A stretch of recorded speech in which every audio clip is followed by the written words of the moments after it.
Hi everyone. Thankful Thursday. It's Thankful Thursday. Yay! Boom. Yeah. Boom. Love again. Love. I love it. Love. Dun, dun, dun. Love. Anyway, I could sing all night. probably a little bit more than you bargained for, but anyway. Love is the ground of being. Isn't it? Love is the ground of being. You know what? When you say that, the first thing that pops into my mind, remember Eckhart Tolle's book that we reviewed? Yeah. And he says, he gives the analogy of the fish, like water. What water am I swimming in? Because the fish doesn't even know he's swimming in water. And that's kind of like the same thing, isn't it? Like love is the ground of being. We're the fish swimming in the love, and we don't even know that we're doing that. That's right. And that's a perfect analogy, because if you try and interpret it from your brain, love is the ground of being. Your brain actually doesn't even really know where to start with it, does it? No, because it's like there's a whole lot of really random words that we don't understand. Yeah, whereas if you say, I am a fish swimming in love, and I don't see it, because it's just like the water around me, it makes perfect sense. Absolutely. Or like a human walking through oxygen. That's right. Yeah. It's our oxygen, really. And we often, we actually don't know, do we? We just get so bound up in a whole bunch of other stuff that happens in our lives that we forget that. Yep. I think as a baby or a little kid, you know that, don't you? Yep. Well, yeah, of course you do, because you just think I'm awesome. Yeah. and people are going to feed me and love me and look after me. Yeah. And it's all going to be perfect. Yes, because everyone's going to know the cry, right? Yeah. Yeah, and then as we grow up, and we kind of get separated from that love, don't we? We do. And I guess this is the thing, like when I really started moving, answering the soft voice of my heart and listening to the call of love, because I think we all are being called by love. Every single moment of every single day. It's just whether we choose to hear it and whether we choose to answer, right? Yeah. So when I first started responding to the call to love, Marianne Williamson was the woman that I anchored into and became my real spiritual teacher at that time. So she wrote A Course in Miracles, didn't she? No, she didn't, but she's one of the top Course in Miracles teachers. Right, yes. right. She yes. wrote A Return to Love. Oh, that's right. The one you're thinking Yeah, of. yeah. Yeah. And so she, like in her book, A Return to Love, that poem, our deepest fear is not our darkness but our light. Right. Yep. And who am I to be talented and gorgeous and fabulous and wonderful? Who are you not to be? That's the bit I remember. Who are you not to be? Yes. Stepping into those things that are naturally you. Exactly. You were born that way. This is who you are. And the whole journey of life is calling you back to return to love. Because you come from love and you return to love. And if you don't figure it out in this lifetime, that's all right. You'll figure it out next time. You'll come back round again, and here we go. Exactly. And you'll realise that love is the answer sometime.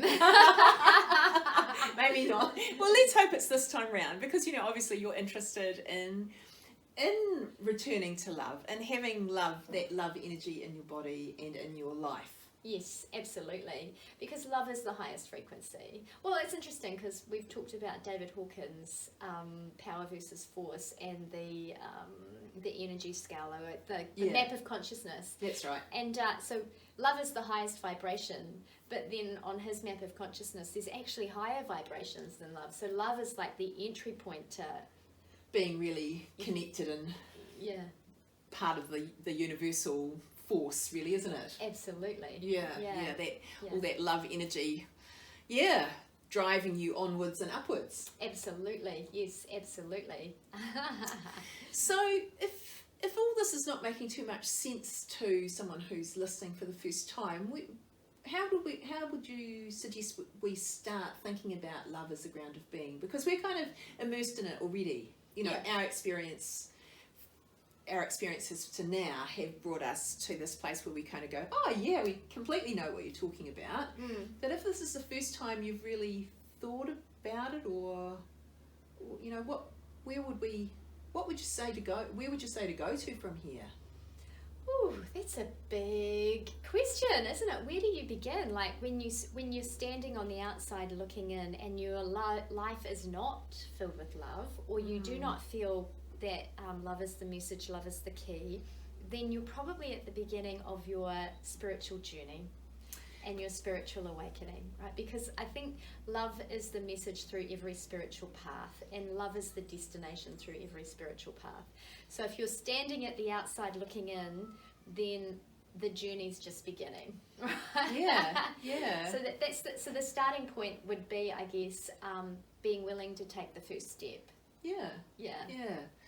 So it might be yoga. Yes. It might be yoga, mightn't Yes, absolutely. And meditation. Yeah, meditation. Well, meditation's part of the limbs of yoga. Yeah, because sometimes, well, it's been my experience in meditation anyway, that all of a sudden you have a space in your life where you're not busy doing something or thinking about the next thing or what you did before. You've got a space just to be here and now, and that little voice turns up, doesn't it? It does. Not the little voice yelling outside. We're maybe not talking about that little voice. But the little voice. But this is, I guess, where in the Course in Miracles, they teach really clearly that, love is the only thing that's real. Everything else is an illusion. So then when you start practically applying that in your life, because I remember when I read that for the first time, I was like, I really don't understand what this means. Like, love is the only thing that's real and everything else is an illusion. But if you start to then break it down, and the first thing is that everything everyone does in your life is either an act of love or a call to love. So now that's like, so if I give you something, then that's an act of love. Here's some banana cake. Okay, Thank you. You're like, woo, banana cake. Yeah. But I'm being kind and generous, right? Yeah. I'm being loving. Yeah. And then if I am demanding of you, and now you owe me some banana cake, right? Or whatever it might be. Okay, because people do get demanding, and that your challenge is to see that as a call for love. Right, because okay, I understand. Yeah, you understand. I do understand that. So people's behaviour towards you are either of those two things. Yes. So even if somebody's being what we might, in usual terms, talk about being grumpy or demanding or whatever, but actually they're seeking for love. That's right. And then our choice is to choose to respond with love, because 9 times out of 10, probably even 9.9 times out of 10, when someone's behaving badly towards you, then it triggers a response within you that pulls you out of the frequency of love, that vibration of love. Right. Yeah. And you join them. In the illusion. That there's no love there. That Yes. that there's trouble or a problem or something that's stopping you from getting love. Yeah, and it separates you from love, right? So you're like, oh, now I'm separated from love. But that's the other illusion, is that actually you're never separated from love, because just like the fish...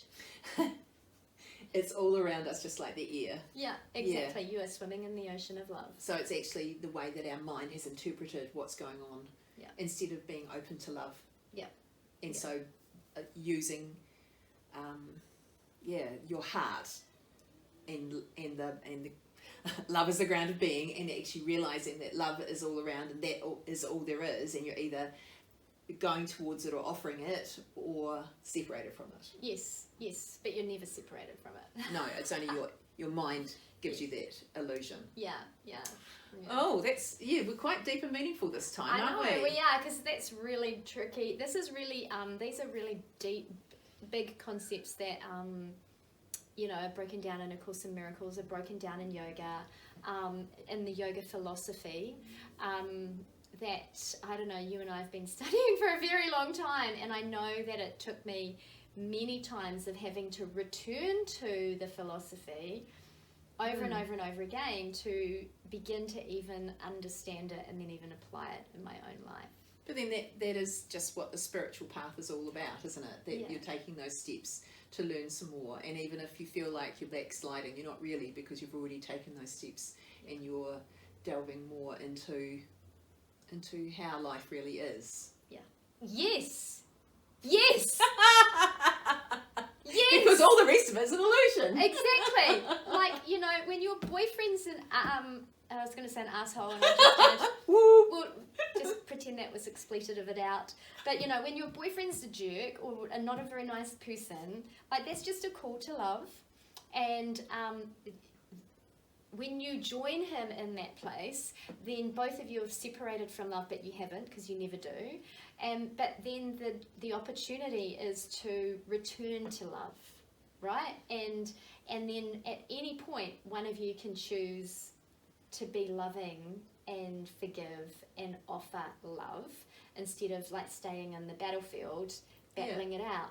And that's like real life is, and I was just saying to you before, like the Course in Miracles lesson that I have just been doing, one of the mantras is, I choose to forgive so I can be happy. Yeah. You know? Yeah, because that's right. If you hold on to grudges and problems, the only person that's being unhappy about that is, you know, you're making yourself unhappy, aren't you? Yeah. So you're returning to love. Yes. Yeah, because I just want to be like happy. Didn't feel good for a while. I separated from love. Now I'm going to choose to return to it. And forgiveness is one of the tools and techniques, and probably the best tool and technique to get you back to love. Right. Yeah, because being unforgiving keeps you separated. Yeah. Yeah. Yeah. So it's you know, I'm just thinking there's probably a million times in your life when you can choose. I suppose you choose all the time, don't you? Yeah, moment to moment. Moment to moment, to be here or not be here, or to accept, to be, what were the two phrases? To return to love, or to give love, or to... a call to love, A call to love, or to give love. Yeah. And so those are the only two options, really, at any stage, aren't they? Yeah. Aren't they? Yeah. Yeah. Gosh, it's even deep for me today. I know. But that's the practice. And if we can all get to that point on our spiritual path, because this is really, I guess, when you're exploring the concept of love as the ground of being, like you're diving into the ground that Jesus was walking on. Like, he was all about love and forgiveness and non-judgment, and all, like, that was his path, right? Yeah. I'm Buddha. I'm sure that Allah and Muhammad are the same. Like, when you break down their teachings, like. So it's the journey of discovering, isn't it, for ourselves, how we are on that same path. Exactly. Like, they are just the teachers who are probably 1,000 steps ahead of us. Normally it's good enough just to find a teacher who's like 1 or 2 steps ahead, but those people are many, many steps ahead. Yeah. So it, you know, with your study with Marianne Williamson, this is not the first time you've worked through that material, is it? No, I am working through the Course in Miracles workbook this year, the 3rd time. So this is my 3rd year. So, and it's, you know, I did it the first time and I took maybe a year off, 18 months. Okay. And then I got called to do it again. And then the second time I was like, oh my goodness, this is so good that I'm just going to do it every year. Like, every year I will do the Course in Miracles workbook. It's 365 days of lessons. And the lessons are, like, you start really basic, like, maybe not, I don't know, like, this table, everything about this table I have given the meaning to. So it's teaching you how you construct the way that you see the world. Because love is the ground of being, you have to deconstruct the way that you see the world so that you can see that love is the ground of being. Did you say that was simple? It starts simple. Didn't sound that simple for a first time through. No, but you know, like, it's about choosing to like how you see the world. You know, is this blue? Yes. You know, we have given this colour, possibly. I don't know if you see it as blue, but we've given this particular vibrational frequency the term blue. So and a chair, and we've decided that this is blue and this is a chair, and you know, that's your leg and this is a plant and whatever. But we've decided that, haven't we? We've made a brain computation or something in our brain to make those things happen. And so what you're saying is that you have to understand that you're doing that all the time. Absolutely. It's not that it's wrong. No. It's just that that is the way that you construct the world because you have named it and given it shape. And meaning. Like, so when I look at the plant, I'm not seeing the plant, I'm seeing everything that I know about plants from the previous many years on this planet. And then obviously because maybe the many years beforehand, the first time I did A Course in Miracles, I realized how much I'm living in fear. And fear is the opposite of love. And you don't realize that because you don't see it when it's your everyday normal experience. Okay. And so we're moving through the ocean of love, but we're not seeing the ocean of love because of all the fear and all of the layers of meaning and interpretation that we apply. Yeah. So the spiritual path is like taking all of those layers away. And the yogic path is about taking all those layers away. That's right. So just through the yoga practice, we're clearing our history. Yeah. Well, we might leave you with those grand ideas and look forward to hearing how you might continue your spiritual journey or your spiritual path and enjoy love as the ground of being, because that's all there is. Hey, namaste. Namaste.